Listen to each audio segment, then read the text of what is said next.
ಎಲ್ರಿಗೂ ಹಿರಿಯರಿಗೆ ಗೊತ್ತಿರ್ತದೆ. ಒಂದು ತಿಂಗಳು ನಾನು ಅಲ್ಲಿ ಹೋದ್ಮೇಲೆ ನಾನು ಕಲೀಲೇಬೇಕು. 8th, 9th, 10th ಕಲೀಲೇಬೇಕು, ಮುಂದೆ ಒಂದು ಅಚೀವ್ಮೆಂಟ್ ಮಾಡಲೇಬೇಕು ಅಂದ್ಬಿಟ್ಟು ಹೋದೆ. ಅಲ್ಲಿ ಹೋದ ನಂತರ ಅಲ್ಲಿ ಶಿವು ಸರ್ ಅಂದ್ಬಿಟ್ಟು 18th ಕ್ಲಾಸ್ ಒಂದು ಡೈರೆಕ್ಷನ್ ಮಾಡಿದರು. ಅವರು ಒಂದು ಸಿನಿಮಾ ಮಾಡಿದರು ನಮ್ಮ ಗುರುಗಳು. ಅವರು ನಮಗೆ ಒಂದು ಡ್ಯಾನ್ಸನ್ನು ಕಲಿಸ್ಕೊಟ್ರು. ತದನಂತರ ನಾನು ಚಿಕ್ಕಬಳ್ಳಾಪುರದಲ್ಲಿ ಸರ್ವೆಂವಿ ನೃತ್ಯ ಕಲಾನಿಕೇತನ ಅಂದ್ಬಿಟ್ಟು ಒಂದು ಇನ್ಸ್ಟಿಟ್ಯೂಟ್ ಮಾಡಿದೆ. ಇನ್ಸ್ಟಿಟ್ಯೂಟ್ ಮಾಡಿ ಸುಮಾರು ನನ್ನ ಹತ್ರ ಕಲಿತಂಥ ಮಕ್ಕಳು ಇವತ್ತು ರಾಜ್ಯ ಮಟ್ಟದಲ್ಲೇ ಒಂದು ಉತ್ತಮ ಶಿಕ್ಷಕರಾಗಿ, ಹಾಗೆ ಡ್ಯಾನ್ಸ್ ಇನ್ಸ್ಟಿಟ್ಯೂಟ್ ನಡೆಸ್ಕೊಂಡು ಅವ್ರ ಜೀವನವನ್ನು ಕಲ್ಪಿಸ್ಕೊಂಡು ಇವತ್ತು ಆ ವೃತ್ತಿಗೆ ಆ ಕಲೆಗೆ ಪ್ರೋತ್ಸಾಹ ನೀಡ್ತಾ ಬಂದಿದ್ದಾರೆ.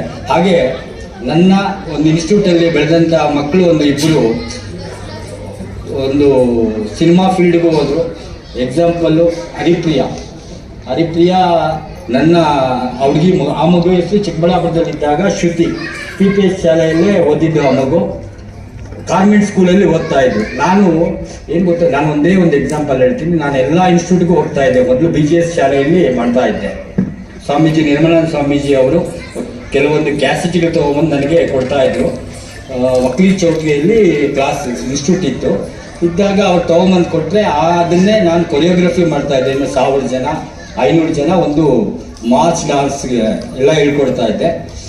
ಆಮೇಲೆ ಅದೆಲ್ಲ ಹೇಳ್ಕೊಟ್ಟಾದ್ಮೇಲೆ ಅಲ್ಲಿ ಯಾರು ತುಂಬ ಚೆನ್ನಾಗಿ ಮಾಡ್ತಾರೋ ಆ ಮಕ್ಕಳನ್ನ ಕ್ಯಾಂಪ್ಗೆ ಹಾಕ್ಕೊಂಡು ಅವ್ರನ್ನ ಟ್ರೈನ್ ಅಪ್ ಮಾಡಿ, ಮತ್ತು ಅವ್ರನ್ನ ಯಾವ ಸ್ಕೂಲಲ್ಲಿ ನಾನು ಯಾವ ಶಾಲೆಗೆ ಹೋಗ್ತೀನೋ ಆ ಶಾಲೆಗೆ ಆ ಮಕ್ಕಳನ್ನ ಪೋಷಕರ ಹತ್ರ ಹೋಗಿ ಕುತ್ಕೊಂಡು ಮಾತಾಡಿ ಈ ಶಾಲೆಗೆ ಸೇರಿಸಿ ಅಲ್ಲಿ ಒಂದು ನನಗೆ ಯಾಕಂದ್ರೆ ನನ್ನ ಸ್ವಾರ್ಥ ಎಲ್ಲೇ ಬೆಂಗಳೂರಲ್ಲಾಗಿರ್ಬೋದು, ಮೈಸೂರಲ್ಲಾಗಿರ್ಬೋದು, ಎಲ್ಲೇ ನಡೆದ್ರು ಆ ಮಕ್ಕಳನ್ನ ಕಾಂಪಿಟೇಷನ್ಗೆ ಬೆಳೆಸಬೇಕು ಅಂದ್ಬಿಟ್ಟು ಅಂಥ ಮಕ್ಕಳನ್ನ ಕಾಂಪಿಟೇಷನ್ ಮಾಡಿ ಕರ್ಕೊಂಡೋಗಿ ಅವ್ರನ್ನ ಒಳ್ಳೆ ಒಂದು ಸ್ಥಾನಮಾನ, ಪ್ರಥಮ ಸ್ಥಾನ, ದ್ವಿತೀಯ ಸ್ಥಾನ, ತೃತೀಯ ಸ್ಥಾನ ನಮ್ಮ ಚಿಕ್ಕಬಳ್ಳಾಪುರಕ್ಕೆ ಬಂತು ಆ ಮಕ್ಕಳು ಹೊಡೆದಿದ್ದಾರೆ, ಪ್ಲೇಸ್ ಮಾಡಿದ್ದಾರೆ ಅಂದರೆ ನಮಗೆ ಅವಾಗ ಖುಷಿ.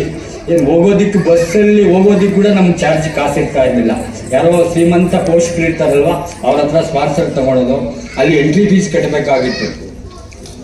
ಎಂಟ್ರಿ ಫೀಸ್ ಕಟ್ಟಬೇಕಾದ್ರೆ ಅಲ್ಲೂ ಹೋಗಿ ಕಟ್ಟಿ ಆ ಮಕ್ಕಳನ್ನ ಚೆನ್ನಾಗಿ ಕಲಿಸಿ ಬಟ್ಟೆ ಕೊಡಿಸೋದಕ್ಕೆ ಕೂಡ ಕಷ್ಟ ಆಯಿತು. ಅಂಥ ಪರಿಸ್ಥಿತಿಯಲ್ಲಿ ನಾವು ಕಲೆಗೆ ಪ್ರೋತ್ಸಾಹ ನೀಡ್ಕೊಂಡು ಬಂದಿದ್ದೀವಿ. ತದನಂತರ ಕ್ರೀಡೆಗೂ ಸಹ ಎಲ್ರಿಗೂ ಗೊತ್ತಿರೋದೆ, ನಂದಿ ಉತ್ಸವ ಒಂದು ಕಾರ್ಯಕ್ರಮ ಆಯಿತು ಇಡೀ ಚಿಕ್ಕಬಳ್ಳಾಪುರಕ್ಕೆ. ಸ್ಪೋರ್ಟ್ಸ್ ಆ್ಯಂಡ್ ಕಲ್ಚರಲ್ ಎರಡೂ ಇನ್ಚಾರ್ಜ್ ನಾನೇ ಇದ್ದೆ. ಇಡೀ ಯಾರೇ ಮಾಡಿರ್ಬೋದು ಅದ್ಧೂರಿಯಾಗಿ ಕಾರ್ಯಕ್ರಮವನ್ನು ಆಯೋಜನೆ ಮಾಡಿದ್ವಿ. ನಮ್ಮ ಚಿಕ್ಕಬಳ್ಳಾಪುರದಲ್ಲಿರೋ ಎಲ್ಲ ಕಲಾವಿದರಿಗೂ ಪ್ರೋತ್ಸಾಹ ಕೊಟ್ವಿ. ಎಕ್ಸಾಂಪಲ್ ಹೇಳಬೇಕಾದ್ರೆ ದೀಪಕ್ಕೂ ಒಂದು 4 ವರ್ಷದಿಂದ ಒಂದು 10-15 ಜನ ಇಟ್ಕೊಂಡು ಒಂದು ಶಾಂತಿನಿಕೇತನ ಒಂದು ಶಾಲೆಯಲ್ಲಿ ಒಂದು ಕ್ಯಾಂಪ್ ಮಾಡಿದ್ರು. ಹಾಗೆಲ್ಲ ಒಂದು 10 ಜನ ಇದ್ರು. ಆ ದೀಪಕ್ ಅನ್ನೋ ಒಬ್ಬ ಕಲಾವಿದ ಬಟ್ ಎಲ್ಲಿ ಕುಗ್ಗಲಿಲ್ಲ. 5 ಜನ ಬಂದ್ರೂ ಕಲೆ ಕಲಿಸ್ಕೊಡ್ತಾ ಇದ್ದ. ಕಲಿಸ್ಕೊಟ್ಟು ಒಂದು ಕ್ಯಾಂಪ್ ಮಾಡಿ ಸಂಜೆ ಒಂದು ಕಾರ್ಯಕ್ರಮ ಮಾಡಿ ಪೋಷಕರು ಇವತ್ತು 100ರಿಂದ 150, 200 ಜನ ಪೋಷಕರಿದ್ದೀರಾ. ಈ ಪೋಷಕರು ಎಲ್ಲ ಪೋಷಕರು ಇವತ್ತು ಬಂದಿರಬೇಕಂದ್ರೆ 10ರಿಂದ 100 ಜನ 150 ಜನ ಆಗಿದ್ದಾರೆ. ಈ ದಿಲೀಪ್ ಮುಂದಿನ ಒಂದು ದಿವಸಗಳಲ್ಲಿ ಚಿಕ್ಕಬಳ್ಳಾಪುರದಲ್ಲಿ ಒಂದು 5-10 ಸಾವಿರ ಜನ ಸೇರಿಸಿ ಒಂದು ಕಾರ್ಯಕ್ರಮ ಮಾಡ್ತಾರೆ ಅಂದ್ಬಿಟ್ಟು ನನಗೆ ಆ ಭರವಸೆ ಐತೆ. ಯಾಕೆಂತ ಹೇಳಿದ್ರೆ ಆ ಹುಡುಗ ಪ್ರತಿನಿತ್ಯನೂ ಯಾವುದೇ ಇರಲಿ, ಯಾವ ಕಲಾವಿದನೇ ಆಗಿರಲಿ, ಅಲ್ಲಿ ಹೋಗಿ ಅವರ ಮನಸ್ಸಿಗೆ ತಟ್ಟೋ ರೀತಿ ಮಾತಾಡಿ ಆ ಪೋಷಕರ ಹತ್ರನೂ ಹೋಗಿ ನಾನು ಕಲಿಸ್ಕೊಡ್ತೀನಿ, ನೀವು ಕಲಿಸಿ ಅಂದರೆ ನಾನು ಒಂದೇ ಒಂದು ಹೇಳೋದು, ನಿಮ್ಮಲ್ಲಿ ನನ್ನ ಮನವಿ ಇಷ್ಟೇ. ಒಬ್ಬ ಕಲಾವಿದ ಆಗಿರ್ಬೋದು, ಒಂದು ಕ್ರೀಡಾಪಟು ಆಗಿರ್ಬೋದು, ವೇದಿಕೆ ಸಿಕ್ಕೋದು ತುಂಬ ಕಷ್ಟ. ಈ ಥರ ವೇದಿಕೆನೇ ಇರಲಿಲ್ಲ ನಮಗೆ 91-92ರಲ್ಲಿ. ನಾನೊಂದು ಸಾರಿ ಶಾಮಿಯಾನ ಹಾಕಿದ್ದೆ, ರಾಜ್ಯ ಮಟ್ಟದ ನೃತ್ಯ ಸ್ಪರ್ಧೆ ಮಾಡ್ತಾ ಇದ್ದೀನಿ 93ರಲ್ಲಿ. ಡೇ ಎಲ್ಲ ಫುಲ್ಲು ಶಾಮಿಯಾನ ಹಾಕಿದ್ವಿ. ರಾತ್ರಿ ಮಳೆ ಬಿತ್ತು, ಶಾಮಿಯಾನ ಬಿಟ್ಟು ಹೋಯ್ತು. ಅಷ್ಟೊತ್ತವರು ನಮಗೆ ಮುಖ್ಯ ಅತಿಥಿಗಳಾಗಿ ಕರೆಸಿದ್ವಿ. ನಾವು ಅಶ್ವಥ್ ಅವ್ರನ್ನ ಅವ್ರೆಲ್ಲ ಕರೆಸಿದ್ರೆ ಶಾಮಿಯಾನ ಬಿದ್ದೋಗಿತ್ತು. ಅದಕ್ಕೆ ನಮ್ಮ ಕೋಡಿ ರಂಗಪ್ಪ ಸರ್ ಅವ್ರು ಗೆಸ್ಟ್ ಆಗಿದ್ರೆ ನನಗೆ ಜ್ಞಾಪಕ ಇಲ್ಲ. ಆಮೇಲೆ ಇವರು HJCIT ಪ್ರಾಂಶುಪಾಲರಿದ್ದರು, ಯಾರು ಲಿಂಗಪ್ಪ ಸರ್ ಅವರು ಅತಿಥಿಗಳು.